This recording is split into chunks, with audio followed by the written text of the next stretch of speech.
नमस्कार, हिंदुस्तान 24 तास न्यूज मध्ये आपले स्वागत। मी आहे वर्षा सामंत। पाहूया आजच्या महत्त्वाच्या घडामोडी।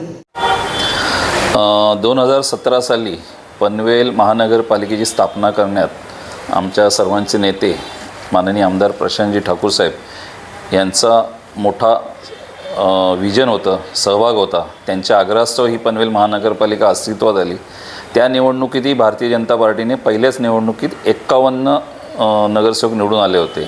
त्यानंतर आमचे नेते लोकनेते माननीय खासदार रामशेठ ठाकूर साहेब यांनी जी मार्गदर्शक तत्त्व आखून दिली होती, त्यानुसार कुशल नेतृत्व आमदार प्रशांत ठाकूर साहेब आणि आमचे सभागृह नेते परेजी ठाकूर साहेब यांनी जी मेहनत केली, त्या मेहनतीमुळे आणि देशाचे पंतप्रधान नरेंद्रजी मोदी साहेब आणि देवेंद्रजी फडणवीस साहेब यांच्या आशीर्वादामुळे आज या महानगरपालिकेत पुन्हा एकदा भारतीय जनता पार्टीचे तब्बल 55 नगरसेवक निवडून आलेले आहेत। म्हणजे गेल्या वेळेपेक्षा 4 नगरसेवक हे भारतीय जनता पार्टीचे निवडून आले आहेत। मी खरोखर पनवेल महानगरपालिकेतील राहणाऱ्या सर्व नागरिकांचा खरोखर मनपूर्वक आभारी आहे की त्यांनी भारतीय जनता पार्टीने केलेल्या विकासावर पुन्हा एकदा विश्वास दाखवलेला आहे। खरं तर बिनविरोध होणं ही आमच्या कोणाचीच एकट्याची ताकद नाही आहे, ही पक्ष संघटनेची ताकद आहे।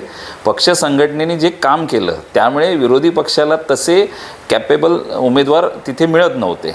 माझ्या विरुद्धही उमेदवार त्यांना मिळत नव्हता आणि जो ऐनवेळी उमेदवार त्यांनी जो शोधला त्याला जी पेपर मिळवण्यासाठी जी अडचण निर्माण झाली, त्या अडचणीमुळे माझा हा विजय बिनविरोध झालेला आहे। आणि बाकीच्यांचे समोर जे आमचे बिनविरोध इतर उमेदवार झालेत त्यांच्या समोरची परिस्थिती पण तशीच होती की उमेदवार मिळत नव्हता। दर्शनाताईंच्या विरुद्धसुद्धा उमेदवार मिळत नव्हता। शेवटी त्यांना तो तक्क्या गावातनं आयात करायला लागला, ऐन वेळेला फॉर्म भरायला लागला, असेच सगळी परिस्थिती आहे।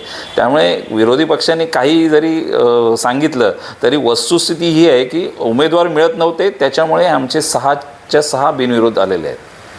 आपल्याकडे भावी महापौर म्हणून पाहिलं जातं, त्यांच्याकडून कसा कौल आहे जनता कार्यकर्ते यांच्यामध्ये असायला? नाही, कसं आहे, महापौरापेक्षा जिल्हा सरचिटणीस म्हणून माझ्यावर जी पक्षाने जी जबाबदारी दिलेली आहे ती मी खूप मोठी मानतो।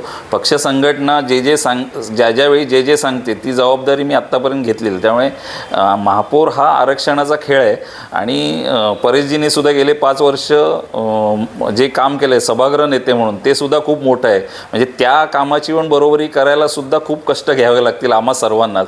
आज ते सभागृहात नाही आहेत, पण आमच्या सगळ्यांचाच आग्रह आहे की त्यांनी सभागृहात आमच्यासोबत असायला पाहिजे। बघूया आता पक्ष संघटना आणि आमदार साहेब काय निर्णय घेतात त्याच्यावर सगळं अवलंबून आहे। ते असेल तर आजच यूट्यूबवर हिंदुस्तान 24 तास न्यूज चॅनलला सबस्क्राईब करा आणि बेल आयकॉन दाबायला विसरू नका।